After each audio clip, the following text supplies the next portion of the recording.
ચાલશે જઈએ ચાલ ફટાફટ કર બે આ નોટ આ યાર સગલા અહીંયા જો પકડના થોડા ડેરિવેશન નો ધ્યાન આપજો મલ્ટીપ્લાય રૂલ્સ વર્ડ બોલ્યો આને જો ડેરિવેશન નો ગુણાકારનો નિયમ વિકલન નો ગુણાકારનો નિયમ डेरिवेशन का multiply rule otherwise multiply rule of derivation तेना शब्दों में बोलूं છું સાંભળજો પહેલું એમને બીજાનું ડેરિવેશન પ્લસ બીજું એમને પહેલાનું ડેરિવેશન બોલું છું સાંભળજો ભાઈ પહેલું એઝ ઇટ ઇઝ કહેવા દેવાનું પેપરમાં બીજાનું ડેરિવેશન કરવાનું પ્લસ બીજું એઝ ઇટ ઇઝ અને ક્લિયર છે દાખલો ગણો ધ્યાન આપજો અહીંયા x નો ઇન્ટુ sin x બરોબર જો બે જણ વચ્ચે મલ્ટીપ્લાય છે ગુણાકાર છે એટલે આ રૂલ લાગે ચલો લગાડો શું કરવાનું બોલો તો પહેલું એમને બીજાનું ડેરિવેશન sin x નું ડેરિવેશન પીડીએફ में નાખી દીધું સુજલ ધ્યાન અહીંયા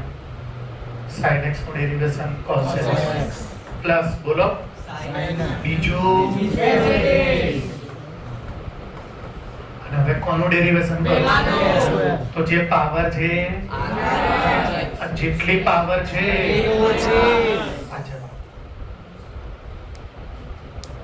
ટપ્પો પડ્યો ભાઈ ના પડે તો બીજી વાર ને કોઈ દિવસ ના જ નહીં ધ્યાન આપજો જ્યારે બે જણનું મલ્ટીપ્લાય હોય અને એનું મારે તો પહેલું બીજાનું પ્લસ બીજું પહેલાનું અહીંયા જોવાય એમને sin x નું ડેરિવેશન પ્લસ હવે બીજું એમને અને હવે કોનું ડેરિવેશન પહેલાનું તો આપણે શીખવાડી દીધું જે પાવર હોય જેટલી પાવર હોય લોચો ના વાગે હું આનું ઇન્ટિગ્રેશન અલગ થાય આનું ઇન્ટિગ્રેશન કરો ને તો એક પાવર પ્રેક્ટિસ કરી લેજો એક પ્લસ સી એ સી શેનું છે ને મેથ્સમાં શીખવાડી છે કે વાર લાગશે એ બહુ અલગ જ વાત છે ખબર પડી ગયો પ્રેક્ટિસ કરાવો કે આવડશે એક છેલ્લું તમને પૂછું એટલે મને ખબર પડે પછી છેલ્લો એક રોલ બાકી છે અહીંયા ધ્યાન આપજો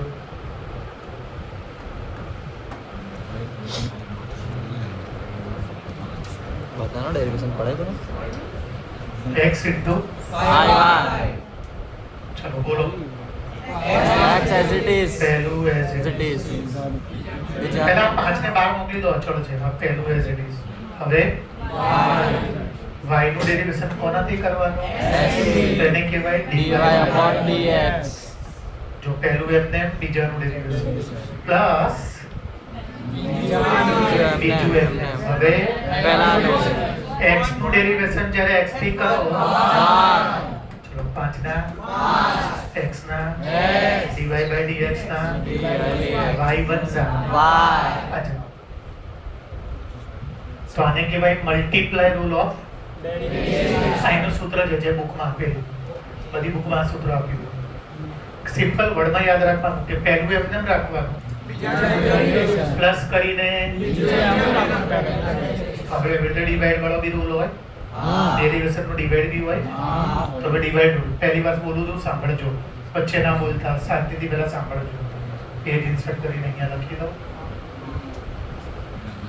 પીડીએફ વાળા લઈ લેશો ના page okay u by v નું ડેરિવેશન એટલે કે ડિવિઝન રૂલ ઓફ ડેરિવેશન વિકલનનો ભાગાકારનો નિયમ તો બોલું છું નિયમ સાંભળજો નીચેનાનો સ્ક્વેર નીચેનું એમને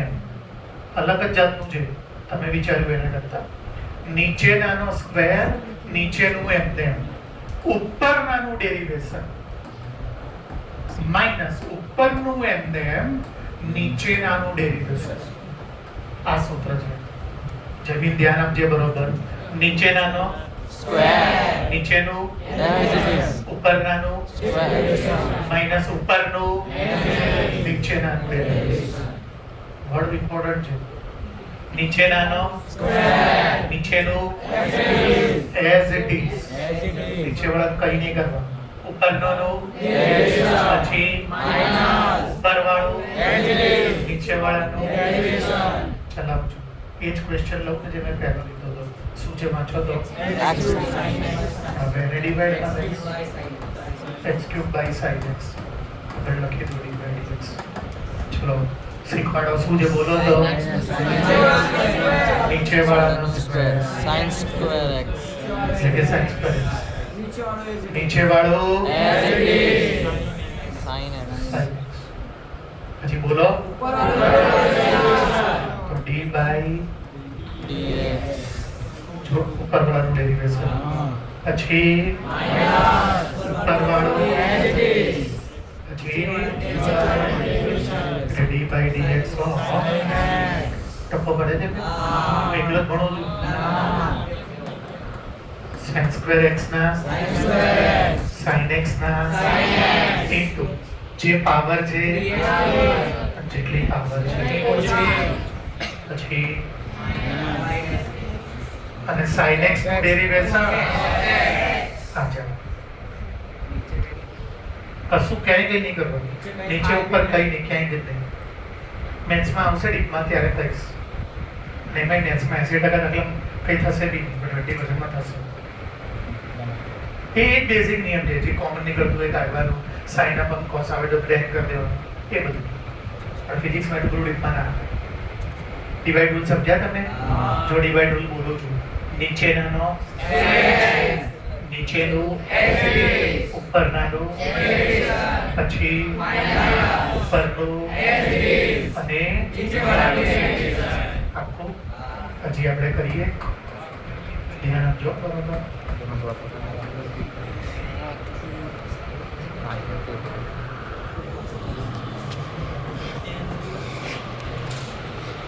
ટેન લો હા તમે બોલો ચલો સૂત્ર બોલો નીચેનાનું ડાયરેક્ટ કરી દો જે પાવર છે માઇનસ ઉપરનું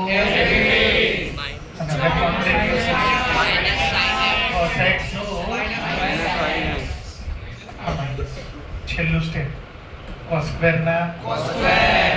cos x ના 3x સ્ક્વેર ના માઇનસ માઇનસ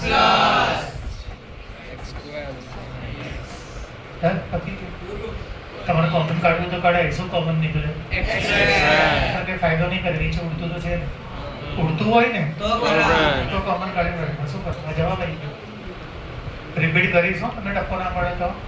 શું કહું છું ભાઈ ભાગાકારનો નિયમ યાદ રહેશે નીચેનાનો નીચેનું ઉપરનાનું માઇનસ ઉપરનું અને મલ્ટીપ્લાયમાં શું શીખવાડ્યું મેં મલ્ટીપ્લાય કર્યું હે ને પહેલું બીજાનું પ્લસ પહેલું એઝ ઇટ ઇઝ પ્લસ બીજું એઝ ઇટ ઇઝ જો પહેલું બીજાનું પ્લસ બીજું પછી આ પાંચ અહીંયા મૂકી દીધા પહેલું બીજાનું ડેરિવેશન પ્લસ બીજું પહેલાનું ડેરિવેશન y = 1 તો આવડે કે ના એક અમિત સરે બીજું લખ્યું છે ક્વોડ્રેટિક ઇક્વેશન તો ક્વોડ્રેટિક ઇક્વેશન એટલે કેવું ઇક્વેશન કે જેની અંદર ત્રિઘાત સમીકરણ તો તમને ખબર છે 45 ના ભાગ પાડીને 14 લાવવાનું બોલો 9 × 45 તો શું પડે ખબર છે ને 9 × 5 = 45 9 ને 5 મોટો ભાગ નાનો ભાગ શું આવશે માઇનસમાં શું જોઈએ છે માઇનસ માઇનસ પ્લસ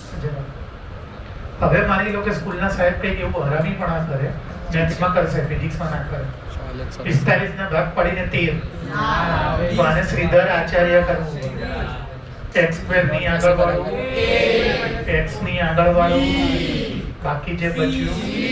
પછી d બરાબર પછી આલ્ફા અને પણ હવે આલ્ફા બીટા નહીં કહેવાય, હવે x કહેવાય. આ બી x ને આ બી x બંને x જ. દાખલો x માં એટલે x જો દાખલો ગોતાવડા કે આવડી જશે. d નું સૂત્ર ને ખબર છે કે